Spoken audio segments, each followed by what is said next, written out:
பார்க்கிலும் சமூகத்தில் தங்கும் ஒரு நாள் நல்லது. ஆகாமிய கூடாரத்தில் வாசம் பண்ணதை பார்க்கிலும் என் தேவனுடைய வாசஸ்தலத்தில் காத்திருப்பதையே நான் தெரிந்து கொள்ளுவேன். சொல்லுங்க, கிறிஸ்துவானவர் எனக்குள்ளே, ஆவியானவர் என் மேலே. திரும்ப சொல்லுங்க, கிறிஸ்துவானவர் எனக்குள்ளே, ஆவியானவர் என் மேலே. நான் இயேசுவின் பிள்ளை, எனக்கு சாபம் இல்லை. நமக்கு ஜெயம் கொடுக்கிற தேவனுக்கு நல்ல கரங்களை தட்டி ஸ்தோத்திரம், ஸ்தோத்திரம், ஸ்தோத்திரம். வெற்றி தருகிற தேவனுக்கு, சுகம் கொடுக்கிற தேவனுக்கு, ஜீவன் கொடுத்த ஆயுசு நாட்களை பெருக பண்ணின தேவனுக்கு ஸ்தோத்திரம், ஸ்தோத்திரம், ஸ்தோத்திரிக்கிறோம். எங்களை முற்றிலும் உங்க கரத்துல கொடுக்கிறோம். இயேசுவின் நாமத்தில் ஜெபிக்கிறோம் நல்ல பிதாவே, ஆமென், ஆமென். இருக்கிற இடத்துல எழும்பி நின்று ஒரு சங்கீதத்தை வாசிக்க போகிறோம்.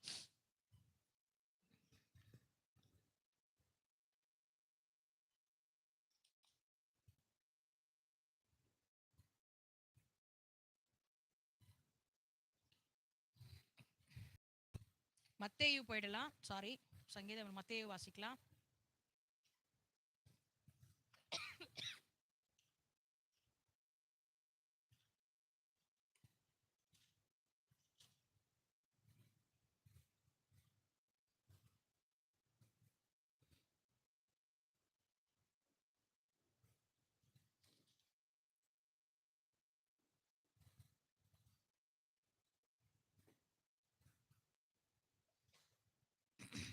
மத்தேயு 1ஆம் அதிகாரம் 18ஆம் வசனத்திலிருந்து 2ஆம் அதிகாரம் 11 வரைக்கும் மாறி மாறி வாசிக்க போகிறோம்.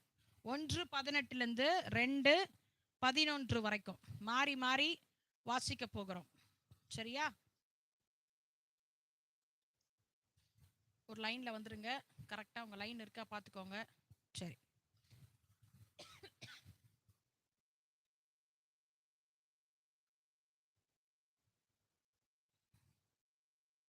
1:18.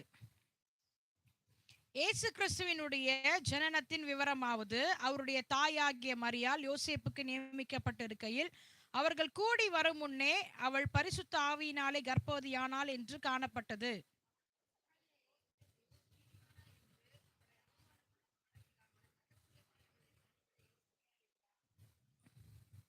அவன் இப்படி சிந்தித்துக் கொண்டிருக்கையில் கர்த்தருடைய தூதன் சொப்பனத்தில் அவனுக்கு காணப்பட்டு, தாவீதின் குமாரனாகிய யோசேப்பே, உன் மனைவியாகிய மரியாளை சேர்த்து கொள்ள ஐயப்படாதே. அவளிடத்தில்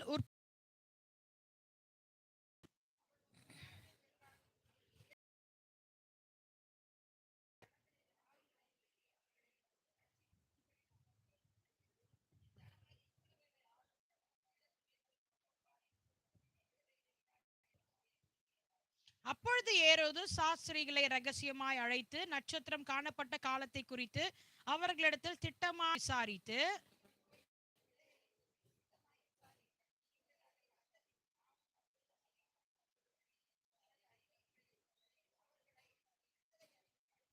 ராஜா சொன்னதை அவர்கள் கேட்டு போகையில், இதோ அவர்கள் கிழக்கிலே கண்ட நட்சத்திரம் பிள்ளை இருந்த தளத்திற்கு மேல் வந்து நிற்கும் வரைக்கும் அவர்களுக்கு முன் சென்றது.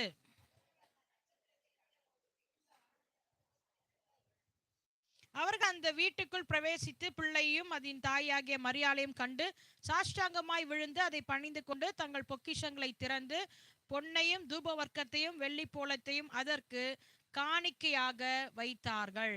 ஆமென், ஹல்லேலூயா. 6ஆம் வசனத்தை 2:6 சேர்ந்து வாசிக்கலாமா? யூதேயா தேசத்தில் உள்ள பெத்லகேமே, யூதாவின் பிரபுக்களில் நீ சிறியதல்ல, என் ஜனமாகிய இஸ்ரவேலை ஆளும் பிரபு உன்னிடத்திலிருந்து புறப்படுவார் என்று தீர்க்கதரிசியினால் எழுதப்பட்டிருக்கிறது என்றார்கள். ஆமென், ஹல்லேலூயா. தீர்க்கதரிசியினால் ஆல்ரெடி எழுதப்பட்டாச்சு. ஆமென், ஹல்லேலூயா. பழைய ஏற்பாட்டுல புதிய ஏற்பாடு என்ன இருக்கு? உள்ள மறைந்து இருக்கிறது. ஆமென், ஹல்லேலூயா. உள்ள மறைந்து இருக்கு. அது உள்ள இருக்கு. புதிய ஏற்பாடு உள்ள இருக்கு. ஆனா தீர்க்கதரிசியினால இயேசுநாதருடைய பிறப்பு, அவருடைய வருகை, நீங்க ஏசாயா 53ஆம் அதிகாரம் எடுத்துக்கிட்டீங்கன்னா அவர் எப்படி சிலுவையில அறையப்படுவார், அது எல்லாமே அங்க கொடுத்திருக்குது. ஆமென். அவருடைய பாடு மரணங்கள் அங்க கொடுத்திருக்கு.